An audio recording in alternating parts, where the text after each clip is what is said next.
আচলতে এটা সপোন আছিল কি ফ্লেগ লোৱা আৰু মেডেল টাইমত ইম'চনেল হৈছিলোঁ। বহুত কষ্ট কৰিছোঁ, মাহঁতৰ মনত পৰিছিলে, কোচেছবিলাকেও বহুত কষ্ট কৰিছিলে, বহুত ভাল লাগিছিলে। আচলতে ইণ্ডিয়ান এথলেটিক্স ফেডাৰেশ্যনেও তেওঁৰ মাজত প্ৰতিভাৰ দেখা পাইছে আৰু গতিকে তেখেতক আণ্ডাৰ-16 পৰা আণ্ডাৰ-18 পৰ্যায়ত নি প্ৰতিযোগিতাত অংশগ্ৰহণ কৰাইছে। গতিকে মই ভাবোঁ যে অনাগত সময়ত যিটো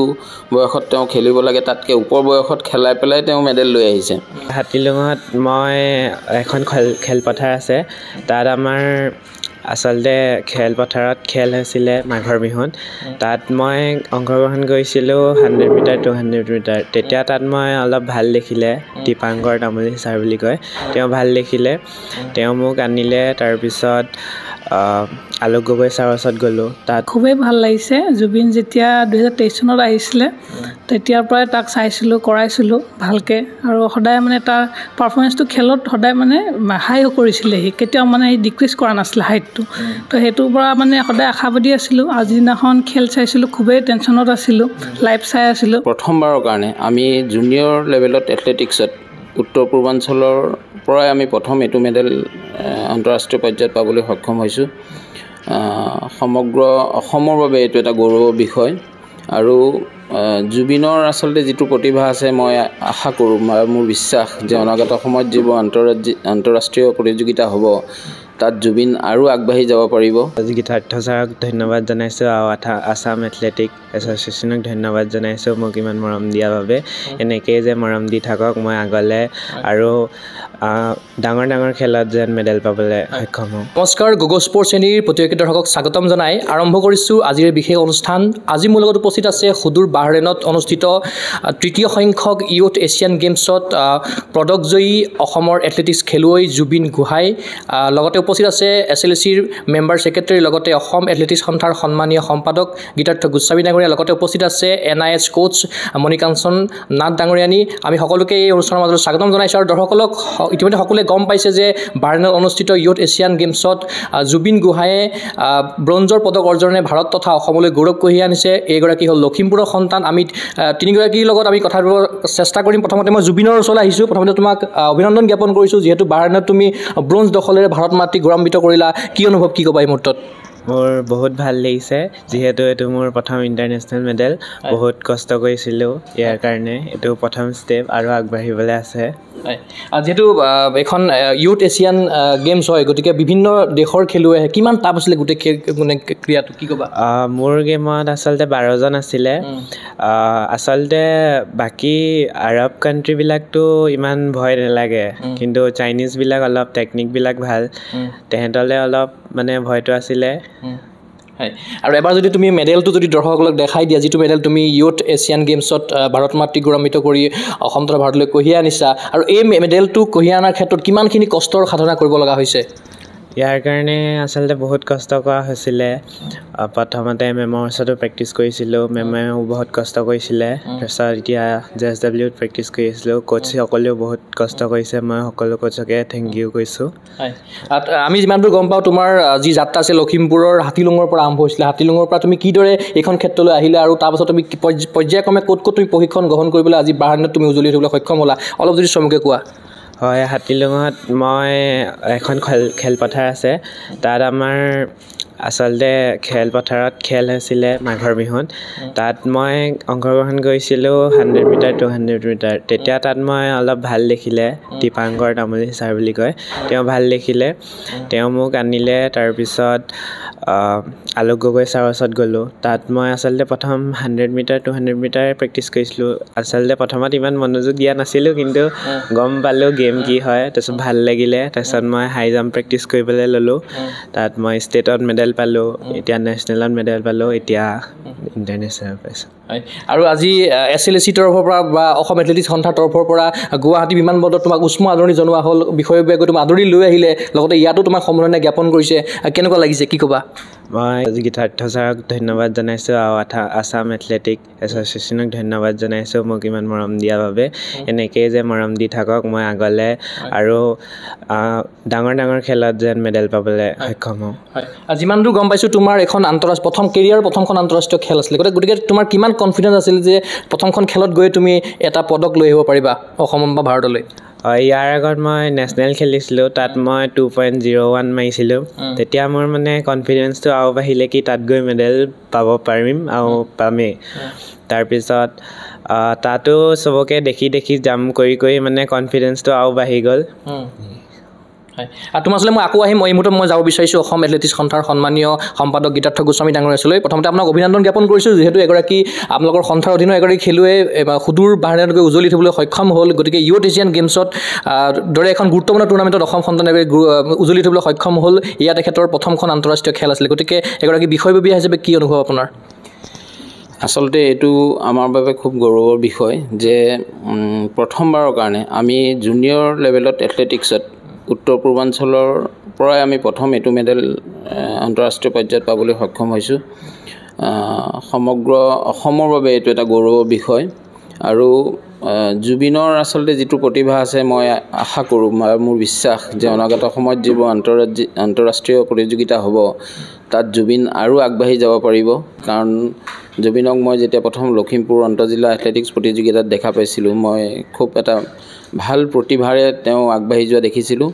আৰু অনাগত সময়ত আমি অসম এথলেটিক্স সন্থাই যিখিনি সহায় সহযোগিতা জুবিনক লাগে আমি সকলোখিনি কৰিম আৰু আজি আপোনালোকে সন্থাৰ তৰফৰ পৰা আদৰি আনিছে বা ইয়াতো সম্বৰ্ধনা অনুষ্ঠান আপোনালোকে অনুষ্ঠিত কৰিছিলে জুবিনক হয় নিশ্চিতভাৱে আমি যিখিনি বিষয়ববীয়া বা কোচ আছিলে সন্থাৰ লগত জড়িত তেখেতসকলে আজি ইয়াতে তেখেতক এটা সৰুকৈ আমি সম্বৰ্ধনা জনাইছোঁ ইয়াৰ লগে লগে মই জুবিনক অনুৰোধ জনাইছোঁ যাতে অকণমান এই পৰিৱেশবিলাকৰ পৰা যাতে অকল লাগি নাথাকি সম্বৰ্ধনা ইত্যাদিত নাথাকি যাতে খেলত মনোনিৱেশ কৰে আৰু এইটো তেওঁৰ ষ্টাৰ্টিং আমি আশা কৰোঁ যে তেওঁ অলিম্পিকত মেডেল পাওক গতিকে মই ভাবোঁ যে তেওঁ গ্লেমাৰৰ প্ৰতি যদি আকৃষ্ট নহয় অকল খেলত মনোনিৱেশ কৰে তাৰ বাবে মই আজি তেওঁক ব্যক্তিগতভাৱে অনুৰোধ জনাইছোঁ যিহেতু তেখেতে বৰ্তমান কৰ্ণাটকত প্ৰশিক্ষণ গ্ৰহণ কৰি আছে বা আপোনালোকৰ সন্থাৰ তৰফৰ পৰা জুবিনক লৈ কেনেকুৱা ধৰণৰ পৰিকল্পনা আছে বা কিদৰে আগুৱাই নিম বুলি ভাবিছে আপোনালোকে এতিয়া JSWত তেখেতে প্ৰশিক্ষণ গ্ৰহণ কৰি আছে আৰু ইণ্ডিয়ান এথলেটিক্স ফেডাৰেশ্যনেও যিখিনি কেইদিনমান আগতে মোক ফোন কৰিছিলে ফোন কৰি কৈছিল যে জুবিনক আণ্ডাৰ-18 খেলাব লাগে জুনিয়ৰ নেশ্যনেলত তো মই কৈছিলোঁ যে আণ্ডাৰ-18টোতো আমি খেলাব নোৱাৰোঁ কাৰণ তেওঁৰ আণ্ডাৰ-16ৰ ল'ৰা তাৰপিছত আমাক যেতিয়া সুধিছিল যে নহয় আণ্ডাৰ-18তহে তেখেতক আমি হেৰি দিব লাগে মই তেতিয়া সুধিলোঁ কিয় কৈছে আমি তেখেতক বাহিৰলৈ পঠাব বিচাৰোঁ আচলতে ইণ্ডিয়ান এথলেটিক্স ফেডাৰেশ্যনেও তেওঁৰ মাজত প্ৰতিভাৰ দেখা পাইছে আৰু গতিকে তেখেতক আণ্ডাৰ-16ৰ পৰা আণ্ডাৰ-18 পৰ্যায়ত নি প্ৰতিযোগিতাত অংশগ্ৰহণ কৰাইছে গতিকে মই ভাবোঁ যে অনাগত সময়ত যিটো বয়সত তেওঁ খেলিব লাগে তাতকৈ ওপৰ বয়সত খেলাই পেলাই তেওঁ মেডেল লৈ আহিছে গতিকে অনাগত সময়ত আৰু অধিক মেডেল আহিব বুলি মই বিশ্বাসী যিহেতু প্ৰথমতে ঢিং এক্সপ্ৰেছ হিমা দাসৰ কথা ক'ব লাগিব তাৰপাছত আছে অমদান বৰগোহাঁই আছে লগতে তাৰপাছত আছে মেহেদি হাছান তাৰপাছত এতিয়া জুবিন গোহাঁইলৈ ওলাইছে আৰু পাছত হয়তো আৰু আহিব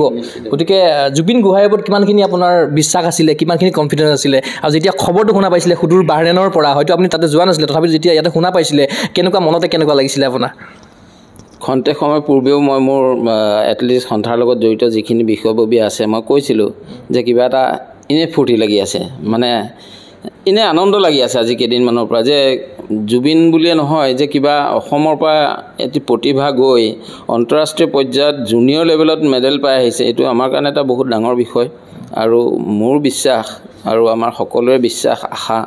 যাতে জুবিনে পৰৱৰ্তী সময়ত আন্তঃৰাষ্ট্ৰীয় আৰু মেডেল বুটলিবলৈ সক্ষম হয়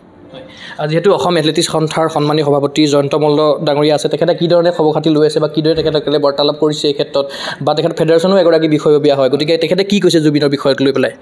মই পুৱাৰ ভাগত যেতিয়া তেখেতক ফোন কৰিছিলোঁ যে জুবিন আজি অসম পাবহি আপুনি কি ধৰণে কি কৰিব পাৰি আপুনি থাকিব পাৰিব নেকি তেখেতে ক'লে যে জুবিনক মোৰ ফালৰ পৰা শুভেচ্ছা জ্ঞাপন কৰিবা আৰু আৰ্থিক ৰূপতো তেখেতে সহযোগিতা কৰাৰ বাবে মোক নিৰ্দেশ দিছে আৰু যিখিনি তেখেতক ব্যৱস্থা লাগে অসমত থকা দিনকেইটা আপ টু JSW পোৱালৈকে মোক সকলো ব্যৱস্থা কৰাৰ বাবে তেখেতে কৈছে আৰু অনাগত সময়ত তেখেতক আৰু যি সহযোগিতা লাগে সেইখিনিও কৰাৰ বাবে পৰামৰ্শ দিছোঁ। আৰু অসম এথলেটিক্স সন্থাৰ তৰফৰ পৰা একাডেমি বিষয়টো চৰ্চা খুব চলি আছিলে, কেইবাটাও স্থানত আপোনালোকে স্থানো চাইছিলে, আৰু শেষত আপোনালোকে ক'ত স্থানটো নিৰ্ধাৰণ কৰিলে, বা জুবিনৰ দৰে খেলুৱৈ পৰৱৰ্তী পৰ্যায়ত যদি জন্ম দিব লগা হয় একাডেমিৰ নিশ্চয়কৈ মানে প্ৰয়োজনীয়তা থাকিব, গতিকে কি ক'ব এই ক্ষেত্ৰত? এই ক্ষেত্ৰত আমাৰ অসম এথলেটিক্স সন্থাৰ 2টা একাডেমি আৰম্ভ হ'ব। যোনটো নলবাৰীত খোলা কথা আছে এইটো ৰেচিডেঞ্চিয়েল হ'ব, আৰু যোনটো ধেমাজি জিলাত হ'ব সেইটো ৰেচিডেঞ্চিয়েল নহ'ব, মানে প্ৰথম পৰ্যায়ত। পিছৰ পৰ্যায়ত যেতিয়া হয়তো ভাল খেলুৱৈ ওলাব আমি সেইটো আগবঢ়াই নিম। পৰৱৰ্তী সময়ত নৱেম্বৰ মাহত চিলাপথাৰত অনুষ্ঠিত হ'ব প্ৰথম একাডেমিৰ প্ৰশিক্ষণ শিবিৰ। অসমৰ বিভিন্ন প্ৰশিক্ষকে তাত গৈ প্ৰশিক্ষণ দিব। গতিকে আমি প্ৰাৰম্ভিক পৰ্যায়ত আমি আণ্ডাৰ-14 আৰু আণ্ডাৰ-16ত আমি বেছি গুৰুত্ব দিছোঁ। জুবিনৰ আদৰ্শৰে যিসকল খেলুৱৈ নৱপ্ৰজন্মৰ খেলুৱৈ আগবাঢ়িব বিচাৰিব, জুবিনক দেখি অনুপ্ৰাণিত হৈ তেখেতসকলক উদ্দেশ্যে আপুনি কিবা বাৰ্তা দিব বিচাৰিব নেকি? না, মই ভাবোঁ যে অসমত বহু প্ৰতিভা আছে। মই নিজে উপলব্ধি কৰোঁ, মই নিজেও খেলুৱৈ আছিলোঁ, আৰু এতিয়াও মই দেখিছোঁ যে বিভিন্ন সময়ত অসমত বিভিন্ন প্ৰতিভা ওলাই আছে, কিন্তু হয়তো অৰ্থৰ অভাৱত বা সুবিধাৰ অভাৱত আগবাঢ়ি যাব পৰা নাই। গতিকে অসমত প্ৰতিভাৰ কম নাই, কিন্তু তাক আমি সঠিকভাৱে সা সুবিধাৰে যদি আগুৱাই নিওঁ তেনেহ'লে বহু জুবিন ওলাব। নিশ্চয়কৈ। আৰু মই এইমতে যাব বিচাৰিছোঁ যিগৰাকী NIS কোচ আছে মণিকাঞ্চন নাথ ডাঙৰীয়ানী, যিগৰাকী সৰু সজাই ক্ৰীড়া প্ৰকল্পত এগৰাকী জুবিন গোহাঁইক পাইছিলে আৰু প্ৰশিক্ষণ প্ৰদান কৰিছিলে। যিহেতু তেখেত লখিমপুৰৰ পৰা আহিছে, লখিমপুৰত আলোক গগৈ ডাঙৰীয়াৰ পৰা তেখেতে প্ৰশিক্ষণ গ্ৰহণ কৰিছিলে এথলেটিক্সৰ। তাৰ পাছৰ পৰ্যায়ত সৰু সজাইত তেখেতে এগৰাকী মণিকাঞ্চন নাথৰ পৰা প্ৰশিক্ষণ গ্ৰহণ কৰিছিলে। মই বাইদেউ আপোনাক স্বাগতম জনাইছোঁ, যিহেতু আপোনাৰ এগৰাকী ষ্টুডেণ্টে গৈ সুদূৰ বাহৰেইনত ইউথ এছিয়ান গেমছৰ দৰে এটা গুৰুত্বপূৰ্ণ টুৰ্ণামেণ্টত পদক জয়েৰে অসমলৈ পুনৰ ঘূৰি আহিছে, আৰু আজি সম্বৰ্ধনা জ্ঞাপন কৰিলে। আজি অনুষ্ঠানত আপুনি উপস্থিত আছিলে, এগৰাকী তেখেতৰ টিচাৰ হিচাপে বা প্ৰশিক্ষক হিচাপে কেনেকুৱা অনুভৱ, কি ক'ব? খুবেই ভাল লাগিছে। জুবিন যেতিয়া 2023 চনত আহিছিলে তেতিয়াৰ পৰাই তাক চাইছিলোঁ, কৰাইছিলোঁ ভালকৈ, আৰু সদায় মানে তাৰ পাৰফৰ্মেঞ্চটো খেলত সদায় মানে হাই কৰিছিলে। সি কেতিয়াও মানে ডিক্ৰিজ কৰা নাছিলে হাইটটো। তো সেইটোৰ পৰা মানে সদায় আশাবাদী আছিলোঁ। আজিদিনাখন খেল চাইছিলোঁ, খুবেই টেনশ্যনত আছিলোঁ, লাইভ চাই আছিলোঁ। 2 মিটাৰলৈকে ঠিকেই আছিলে। যেতিয়া 2 মিটাৰ ওপৰত 4জন আছিলে, হাই জাম্পত আমি সকলোৱে জানে তাই হয়, গতিকে চান্সৰ ওপৰত মেডেল পোৱা যায়। তাৰপিছত চবেই সমান ক্লিয়াৰ কৰি আছিলে। মনততো কোনোবাখিনিত ভয় আছিলে, জুবিন কেতিয়াবা ফ'ৰ্থ হয়, কেতিয়াবা আকৌ এটা নেক্সট হাইটটো যদি ক্লিয়াৰ কৰে ছেকেণ্ডলৈ যায়, সেইটো অনুভৱটো এটা বেলেগ আছিল। কিন্তু আল্টিমেট সি লাষ্টত ব্ৰঞ্জত পাবলৈ সক্ষম হ'ল, খুবেই ভাল লাগিলে। আৰু ইমান ইউথত গৈ যে সি এটা এছিয়াত মেডেল মাৰিলে, তাতকৈ আৰু আমাৰ সুখৰ কথা একো নহয়। আৰু আপোনাৰ তত্বাৱধানত কিমান দিন শিকিছিলে জুবিন? সি ইয়াত 2023ত আমাৰ ইয়াত খেলমোহনৰ কেম্প এটা হৈছিলে, তাত আহিছিলে। তাত যেতিয়া আহিছিলে মই স্পেচিয়েলি জাম্পছখিনি চাওঁ, হাই জাম্প, লং জাম্প, এনেকৈ জাম্পছখিনি। তেতিয়া সি মোক সুধিছিলে আৰু যে মেম মই এনেকৈ আহিব বিচাৰোঁ, তাত মই কৰি আছোঁ, পিট আছে, চব সুবিধা আছে, খালি মোৰ গ্ৰুপ নাই, আৰু মই ফৰ্চবেৰীটো এনেকৈ শিকিব বিচাৰোঁ। তেতিয়া মই কৈছিলোঁ যিহেতুকে আমাৰ ইয়াত কোনো হোষ্টেলৰ ছিষ্টেম নাই, তেতিয়া মই থকা মেলা কি হ'ব, কেনেকৈ হ'ব, কাৰণ আমিতো অকল প্ৰেক্টিছটো দিব পাৰোঁ, আমাৰ তাত একো নাই। আৰু তেতিয়া সি কৈছিলে বাকী চব মই মোৰ মতেই কৰিম, থকা লোৱা মই ব্যৱস্থা কৰি ল'ম, খালি প্ৰেক্টিছটো হ'লেই হ'ব। তেনেকৈয়ে মাতিলোঁ। সি তাৰপিছত আহিলে, আৰু আহি এনেকৈ প্ৰশিক্ষণ কৰিলে। তাৰপিছত যোৱাৰ পিছত আকৌ সেইটো খেলমোহৰণ যোৱাৰ পিছত এইবাৰ খেলমোহৰণত JSDৰ পৰা আহিছিলে, আপোনাৰ চিলেক্টৰ আহিছিলে যে আমাৰ ইউথৰখিনিক ইয়াৰ পৰা বাছি চিলেক্টেড কৰি JSDলৈ ট্ৰায়েল দিব লাগিব। তেতিয়া মই কথা পাতিলোঁ। তেতিয়া মানে সেই চান্সতে মানে, কাৰণ জুবিনৰ বেড লাক যে হাই জাম্প ইভেণ্টটো খেলমোহৰণ আমাৰ নাই। তাৰপিছত তেতিয়া মই কৈছিলোঁ যে বিল' 18 যিখিনি আমাৰ আছে, কাৰণ এবভ 18 আমাৰ ইমান টেলেণ্ট ওলোৱাৰ চান্স নাথাকে ওপৰলৈ। তো মই কৈছিলোঁ বিল' আপোনাৰ 18খিনি নিব পাৰে JSDলৈ ট্ৰায়েল দিবলৈ, যিখিনি আমাৰ মেডেল পায় খেলমোহৰণত। তেতিয়া মই ৰিকুৱেষ্ট কৰিছিলোঁ ছাৰক যে ছাৰ আমাৰ এনেকৈ জুবিন গোহাঁই বুলি এজন প্লেয়াৰ আছে, আমাৰ সৰু চাইতে প্ৰেক্টিছ কৰি আছে, সি 2বাৰকৈ নেশ্যনেল মেডেল পালে, যদি আমি এবাৰ তাক মানে চান্স দিওঁ JSDলৈ ট্ৰায়েল দিবলৈ, জাষ্ট আপোনালোকে যদি পুছ কৰে কেনেবাকৈ যদি হয় খেলমোহৰণৰ তেতিয়া মানে ছাৰে এবাৰতে কৈছিলে হয় আমি পঠাই দিম জুবিনক। তাৰপিছত সি তাত লাকিলি পালে, আৰু এতিয়া আমাৰ চবৰ আগতে ৰিজাল্ট আগত আছে। আৰু জুবিন যেতিয়া আপোনাৰ ওচৰলৈ আহিছিলে তেখেতে ইতিমধ্যে কৈছে বাৰু, তথাপিতো আপুনিতো দেখিলে গম পাই যে ষ্টুডেণ্ট কেনেকুৱা হ'ব কি কথা তেখেতক কেনেকুৱা ধৰণৰ আপুনি দেখা পাইছিলে প্ৰথম হয় সি মানে তেতিয়াই সি ভালে মাৰি আছিলে আৰু যিহেতুকে আমাৰ মানে এটা ৰুল কৰিছিলে আণ্ডাৰ 16ত চিজাৰ হয় তাৰপিছতহে মানে ফৰ্চবেৰি কৰোঁ তো সি চিজাৰ মাৰি আছিলে কিন্তু চিজাৰ মাৰিলেও খেলো ইণ্ডিয়াত সি আণ্ডাৰ 17 খেলিব লগা হয় বা স্কুল নেশ্যনেলত চিজাৰ ফৰ্চবেৰি কৰিব লগা হয় তো আমি দুইটাই প্ৰেক্টিছ কৰাইছিলোঁ তাক আৰু লাকিলি সি আপোনাৰ লক্ষ্ণৌত স্কুল নেশ্যনেলত 191 মাৰি বেষ্ট পাৰফৰ্মেঞ্চ দিছিলে ফৰ্চবেৰিত সেইটো এটা আমাৰ কাৰণে ভাল আছিল তাৰপিছত নেক্সট সেইখনৰ পৰা সি খেলো ইণ্ডিয়ালৈ ছিলেকশ্যন পালে আৰু খেলো ইণ্ডিয়াত সি 194 ক্লিয়াৰ কৰিলে যেনেকৈ মই কৈছোঁ সি প্ৰতিখন গেমত বঢ়াই গৈছিলে কেতিয়া কমোৱা নাছিল আৰু হয়তো সেই 94ৰ পৰাই তাৰ ছিলেক্টন হৈছিলে ইউথ এছিয়ালৈ জুবিনৰ এই সাফল্যত ক'ৰবাত নহয় ক'ৰবাত আপোনাৰ বহুখিনি অৱদান আছে গতিকে আপুনি সেই কথা ভাবিলে নিশ্চয়কৈ মনত অলপ ভাল লাগে অলপ গৌৰৱান্বিত হয় আপুনিও হয় ভাল লাগে যিহেতু মই 2019ৰ পৰা কোচিঙত আহিছিলোঁ 7 বছৰত বহুত ল'ৰা ছোৱালী এনেই শিকাইছিলোঁ মানে সদায় মনত এটাই আছিল আৰু মই নেশ্যনেল মেডেলিষ্ট হয় হাই জাম্পতে তো আশা আছিলে যে হাই জাম্পৰে এজন মানে ভাল প্লেয়াৰ ওলাওঁ ইণ্টাৰনেশ্যনেল মেডেলিষ্ট এটা আহক মোৰ হাতলৈ বহুত দিনৰ সপোন এটাও ধৰক পূৰা হ'ল আৰু জুবিনৰ দৰে আৰু খেলুৱৈ আছে আপোনাৰ দত্তামনত বৰ্তমান হয় আছে সৰু সজাইত আছে হাই জাম্পত আছে আপোনাৰ লং জাম্পতো আছে বাকী আৰু চেষ্টা কৰি আছোঁ আৰু অসম এথলেটিক্স সন্থাৰ বিশেষকৈ সম্পাদকগৰাকী বিদাৰ্থ গোস্বামী ডাঙৰীয়া তেখেতৰ বিষয়ে কি ক'ব লগতে SLCৰতো তেখেত সদস্য সচিব হয় লগতে সভাপতি ডাঙৰীয়া আছে জয়ন্ত মল্ল ডাঙৰীয়া তেখেতে বহুখিনি কাম কৰিছে অসম এথলেটিক্সটো আগুৱাই নিয়াৰ ক্ষেত্ৰত কি ক'ব তেখেতৰ বিষয়ে হয়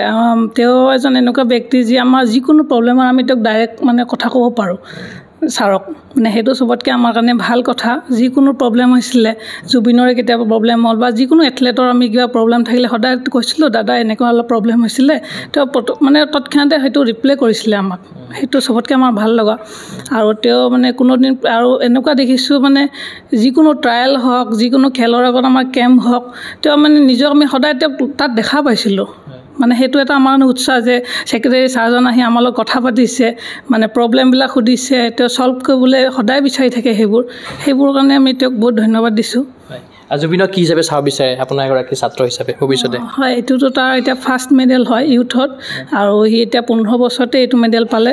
যিহেতুকে তাৰ বহুত এজ আছে সি এতিয়া ইউথ অলিম্পিক থাকে আমাৰ ইউথ অলিম্পিকৰ পৰা ষ্টাৰ্ট কৰি ডাইৰেক্ট অলিম্পিকলৈ আমি চাব বিচাৰিছোঁ তাক নিশ্চয়কৈ আপোনাৰ সপোন সাফল্যমণ্ডিত সেয়া আমি আশা কৰিছোঁ মই পুনৰবাৰ আহিব বিচাৰিছোঁ জুবিনৰ ওচৰলৈ যিহেতু লখিমপুৰত পৰা তোমাৰ এই যাত্ৰা আৰম্ভ হৈছিলে হাতীলুঙৰ পৰা তাৰপিছত তুমি পৰ্যায়ক্ৰমে আহিলা গতিকে এই খবৰটো পোৱাৰ পাছত হাতীলুঙৰ পৰা নিশ্চয়কৈ তোমাৰ বা লখিমপুৰৰ পৰা বিভিন্ন ফোন আহিছে গতিকে কি কৈছে তোমালোকৰ ঘৰৰ ওচৰৰ মানুহে বা কি ক'বা হয় বহুত মানে মোৰ লখিমপুৰৰ কোচেছবিলাকেও ফোন কৰিছে তো বহুত প্ৰাউড ফিল কৰিছে ভাল পাইছে বহুত ভাল পাইছে মানে মোৰ খবৰ শুনি মোৰ পুৰণা কোচবিলাকেও বহুত ভাল পাইছে আৰু লগৰখিনিও ফোন কৰিছে লগৰফালেও ফোন কৰিছে বহুত ভাল পাইছে আৰু গৈ পিনি পাৰ্টি বিচাৰিছে কেতিয়া যাবা ঘৰলৈ কেতিয়া যাবা মই ঘৰলৈ আজি যাম হয় আজি পাবা হয় কাইলৈ পামগৈ হয় যিহেতু তুমি বৰ্তমান সময়ত কৰ্ণাটকত যিটো একাডেমীত মানে প্ৰশিক্ষণ গ্ৰহণ কৰিছা সেই একাডেমীৰ পৰিৱেশটো কেনেকুৱা অলপ কেতিয়া তোমাক মানে যোৱাৰ আগত কিদৰে তুমি প্ৰশিক্ষণ গ্ৰহণ কৰিছিলা কিমান তুমি ঘণ্টাত প্ৰেক্টিছ কৰিব লগা হৈছিলে বা প্ৰশিক্ষক তাত কোনে প্ৰশিক্ষণ প্ৰদান কৰে হয় তাত মোৰ কোচ আচলতে দুজন আছে ট্ৰেকৰ কোচ কাৰ্তিক ছাৰ নামৰ বালা ছাৰ আৰু এজন জিম কোচ আছে দিনেশ ছাৰ তো কোচিং বহুত ভাল দিয়ে একচুৱেলি আৰু একদম ফ্ৰেণ্ডৰ লেখীয়া ৰিষ্টাটো থাকে আৰু মৰ্ণিং প্ৰেক্টিছ থাকে 2 ঘণ্টা থাকে কেতিয়াবা ইভিনিং থাকে প্ৰেক্টিছ কেতিয়াবা দুবেলা প্ৰেক্টিছ থাকে আৰু স্কুলো থাকে কেতিয়াবা মৰ্ণিং স্কুল থাকিলে ইভিনিং প্ৰেক্টিছ থাকে সেনেকৈ সময়টো মেইনটেইন কৰোঁ আৰু তাত আচলতে বহুত ভাল পৰিৱেশ আপুনি মেচলৈ যাওক খাবলৈ প্ৰেক্টিচলৈ যাওক প্ৰত্যেকজন অলিম্পিয়ানক দেখিব আৰু ভাল লাগে তেহেঁতি কথা পাতে তো আৰু জোচ জাগে মনত কি তেহেঁতৰ লিখীয়া হ'ম বুলি অলিম্পিয়ানক লগ পাই থাকা হয় হয়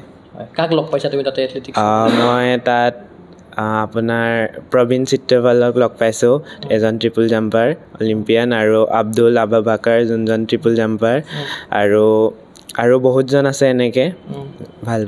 হয় যেহেতু 24জনীয়া খেলুৱৈ দল গৈছিলে টিম ইণ্ডিয়াৰ হৈ পেলাই গতিকে তেখেতসকলৰ সহযোগিতা কেনেকুৱা আছিলে বা বাকী দল খেলুৱৈসমূহৰ কেনেকুৱা আছিলে পাৰফৰ্মেঞ্চ বাকী খেলুৱৈসকলৰ বাকী খেলুৱৈসকলৰ আচলতে এবাৰ ইণ্ডিয়া টীমৰ চবেই বহুত ভাল পাৰফৰ্মেঞ্চ দিছে PB মাৰিছে বাকী খেলবিলাকতকৈ মানে এইবাৰ ভাল মাৰিছে ইণ্ডিয়া টীম ভাল মাৰিছে ভৱিষ্যতে কি হোৱাৰ সপোন আছে তোমাক কিদৰে নিজকে আগুৱাই নিম বুলি ভাবিছা কিদৰে নিজকে প্ৰতিষ্ঠা কৰিম বুলি ভাবিছা ভৱিষ্যতে অলিম্পিক খেলা সপোনটো আছে ভাল এজন প্লেয়াৰ বনা সপোনটো আছে ছাৰৰ কথা কি ক'বা গীতাৰ্থ ছাৰৰ কথা কি ক'বা ছাৰক ধন্যবাদ জনাইছোঁ বহুতো সহায় কৰাৰ কাৰণে কেতিয়াবা যদি অসুবিধা হয় কেতিয়াবা ফোন কৰা গৈছিলে হয় কৈছোঁ বিনা দ্বিধাই ফোন কৰা হয় ছাৰে ৰিচিভো কৰে আৰু ভালকৈ কয়ও যিসকল তোমাৰ সতীৰ্থ আছে তেখেতসকলৰ উদ্দেশ্যে কি ক'বা যিসকলে তোমাক দেখি পেলাই অনুপ্ৰাণিত হৈ এইখন ক্ষেত্ৰলৈ আহিব বিচাৰিব কি ক'বা নিজৰ ওপৰত বিশ্বাস কৰিলে হয় ভয় নাখাব কেতিয়াও আৰু যাৰ যিটো মন সেইটো কৰিব লাগে আৰু এটা কথা সুধো তোমাৰ বাহিৰত যেতিয়া গৈছিলা বাহিৰত তোমালোক গৈ কেতিয়া পাইছিলা তাতে পৰিৱেশটো কেনেকুৱা আছিলে তোমাৰ এডজাষ্ট হওঁতে অকণমান টাইম লাগিছিল নেকি তাতে একচুৱেলি আমাৰ JSWত মানে অলপ ফৰেইন টাইপৰ পৰিৱেশটো তো তাত আচলতে বাহিৰত আচলতে ইমান ডিফাৰেঞ্চ নাপালোঁ মানে এডজাষ্ট হোৱাত কিন্তু বাকী চব ঠিকে আছিল 22 তাৰিখে আমি 20 তাৰিখে পাইছিলোঁগৈ তাৰ ৰাতি তো তাত কিন্তু দিনত বহুত গৰমো হয় আৰু ৰাতি খেলা টাইমত বহুত হাৱা মাৰি থাকে সেইটোত অলপ কষ্ট পাইছিলোঁ যেতিয়া মেডেল পালা মেডেল কনফাৰ্ম হ'ল তাৰপিছত তোমাক দেখা পাইছিলোঁ এখন ভাৰতৰ যিখন মানে ৰাষ্ট্ৰীয় পতাকা আছে তুমি গাত লৈ মেৰিয়াই আছিলা লগতে বিভিন্ন মানুহক মানে দেখা মানে লগ কৰিব বিচাৰিছিল তোমাক ফটো মাৰিব বিচাৰিছিল গতিকে সেই মুহূৰ্তটো কেনেকুৱা আছিলে মেডেল গ্ৰহণৰ সময়ত কেনেকুৱা লাগিছিল বা যেতিয়া ফ্লেগখন তুমি ইণ্ডিয়ান ফ্লেগখন তুমি বাহৰেইনৰ মাটিত তুমি যেতিয়া উৰুৱাই আছিলা মনত কেনেকুৱা তোমাৰ ভাৱ হৈছিল আচলতে এটা সপোন আছিল কি ফ্লেগ লোৱা আৰু মেডেল টাইমত ইম'চনেল হৈছিলোঁ বহুত কষ্ট কৰিছোঁ মাহঁতৰ মনত পৰিছিলে কোচেছবিলাকেও বহুত কষ্ট কৰিছিলে বহুত ভাল লাগিছিলে আৰু বহুখিনি তোমাৰ আগুৱাই যাব লগা আছে এয়া তোমাৰ আৰম্ভণি গতিকে নিশ্চয়কৈ পৰিকল্পনা থাকিব তোমাৰ হয় নিশ্চয়কৈ তোমাক ধন্যবাদ জ্ঞাপন কৰিছোঁ এয়া আছিল জুবিন গোহাঁই লখিমপুৰৰ সন্তান সুদূৰ বাহিৰত উজলি উঠিল লগতে আছিলে অসম এথলেটিক্স সন্থাৰ সন্মানীয় সম্পাদক গীতাৰ্থ গোস্বামী ডাঙৰীয়া লগতে আছিলে NIS কোচ মণিকাঞ্চন নাথ ডাঙৰীয়ানী আমি আশা কৰিছোঁ জুবিনৰ এই যাত্ৰা অপ্ৰতিৰোধ্য হওক আগন্তুক সময়ত এইদৰে ভাৰতৰ নাম উজ্বলাই তোলক এগৰাকী জুবিন গোহাঁই ধন্যবাদ